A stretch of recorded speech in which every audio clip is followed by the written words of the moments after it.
మాట మాట్లాడుతూ భాజపా భారతీయ జనతా పార్టీ ఒక రాజకీయ పార్టీ, భాజపా రాజకీయ పార్టీ, జంగమేళ పార్టీ కాదు. ఈ దేశ ప్రజానికం భారతీయ జనతా పార్టీ ఏలుబడిలోనే, భారతీయ జనతా పార్టీ పరిపాలనలోనే సురక్షితంగా సుభిక్షంగా ఉంటుందని చెప్పి భారత జాతి భావిస్తుంది.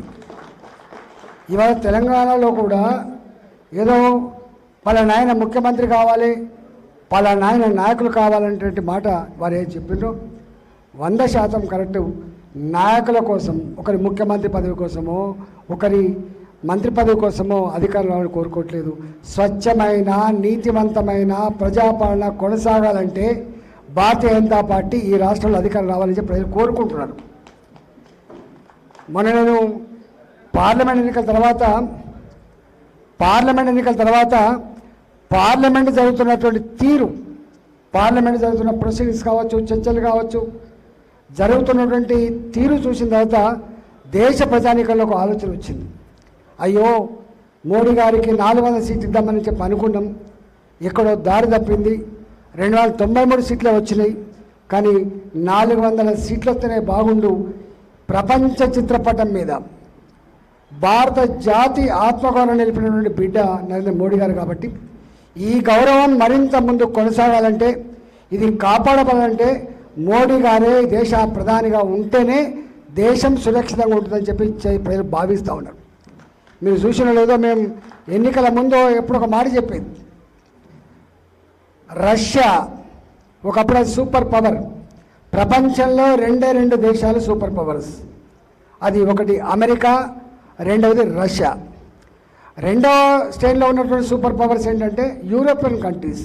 అది ఇంగ్లాండ్ కావచ్చు, జర్మనీ కావచ్చు, జపాన్ కావచ్చు, ఇలాంటివన్నీ కూడా రెండవ శ్రేణి దేశాలుగా ఉంటాయి. భారత్ లాంటి, ఆఫ్ఘన్ లాంటి, పాకిస్తాన్ లాంటి దేశాలన్నీ కూడా థర్డ్ వరల్డ్ కంట్రీస్ కింద పిలుస్తారు ప్రపంచంలో. ప్రపంచాన్ని 3 భాగాలుగా విభజిస్తే first world countries Russia and America, second world countries Europe, third world countries Asian countries, మనలాంటి కంట్రీస్. కానీ అలాంటి రష్యా ఉక్రెయిన్ యుద్ధం జరుగుతున్నప్పుడు మా దేశానికి ప్రశాంతత కావాలంటే 2 దేశాల ప్రధానులు, 2 దేశాల అధ్యక్షులు మాట్లాడిన మాట ఏంటంటే, ఉక్రెయిన్కి కానీ రష్యాకి కానీ శాంతి నెలకొనాలంటే, మా దేశాన్ని ముందుకు పోవాలంటే మా యుద్ధం ఆపగలిగే శక్తి మోడీ గారికి మాత్రమే ఉందని చెప్పింది. అందువల్ల మళ్ళీ ప్రభుత్వం ఏర్పడిన తర్వాత నరేంద్ర మోడీ గారు ఏ దేశాలు పర్యటిస్తున్నారు, ఎక్కడెక్కడ పోయినరు, ఎట్లా మాట్లాడినో అవన్నీ మీరు చూశారు. అంటే మళ్ళీ ముక్కుసూటిగా చెప్పగలిగే శక్తి, సత్తా భారత్కు మాత్రమే ఉందని చెప్పి మనం చేస్తున్నాం. ఇవాళ కొంచెం ఎక్కడో 400 సీట్లు వస్తాయని చెప్పేటువంటి ప్రజా ఆలోచనకు 293 సీట్లు, అంటే 276 వస్తేనే మనం బ్రహ్మాండంగా, 3 వస్తాయి, 273 మనకి మ్యాజిక్ ఫీవర్, కానీ 293 వచ్చినాయి. అయినా మన గెలుపుగా చూడకుండా మసిపూచి మాడికాయ ప్రయత్నం చేస్తున్నప్పటికి కూడా ఇవాళ దేశ ప్రజానికంలో మాత్రం స్పష్టంగా ఇంత గెలిచినప్పటికి కూడా, ఇంత మెజార్టీ వచ్చినప్పటికి కూడా, ఆఫ్టర్ జవహర్లాల్ నెహ్రూ 3వసారి ప్రధానమంత్రి అయినటువంటి ఏకైక వ్యక్తి, ఏకైక పార్టీ భారతీయ జనతా పార్టీ. ఇంత విజయాన్ని కూడా చూడలేనటువంటి అందులుగా ఉన్నారు వాళ్ళని చెప్పి ఇవాళ దేశం భావిస్తూ ఉంది. నేను అంటున్నా ఒకటే, ఇవాళ సభ్యత్వ కార్యక్రమం కాబట్టి నేను మా అధ్యక్షులతో విన్నవిస్తూ ఉన్నాం. ఇది సొంత జిల్లా, ఫస్ట్ ఇది మేడ్చల్ రూరల్ సొంత జిల్లా కాబట్టి ఇక్కడ పెద్ద మొత్తంలో 70,000 మెజార్టీ వచ్చింది, 69,000 70,000 వచ్చింది.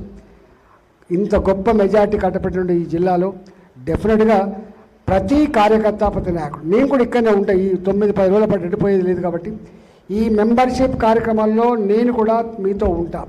మూడుచింతలపల్లి మండలానికి మనం ఎక్కువ తక్కువ పోలే కాబట్టి తప్పకుండా మూడుచింతలపల్లి మండలం కావచ్చు, ఎక్కడైనా కావచ్చు, మీ వెంటనే నేను ఉంటా అని చెప్పి మీకు మాట ఇస్తూ, ఇలా 8800002024 ఆడ కొట్టి చేయించడమే కాకుండా, కొట్టి చేస్తే అవుతుంది, కానీ మనం ఎన్నుకున్నటువంటి 50 లక్షల టార్గెట్ రీచ్ కావాలంటే ప్రతి ఇంటికి మన కార్యకర్త పోవాల్సిందే, పోతేనే ఆ సభ్యత్వ కార్యక్రమం అవుతుంది.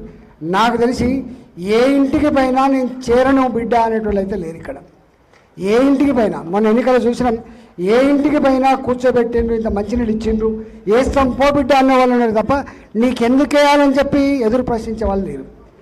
సేమ్ థింగ్ సభ్యతలు కూడా అది ఉండే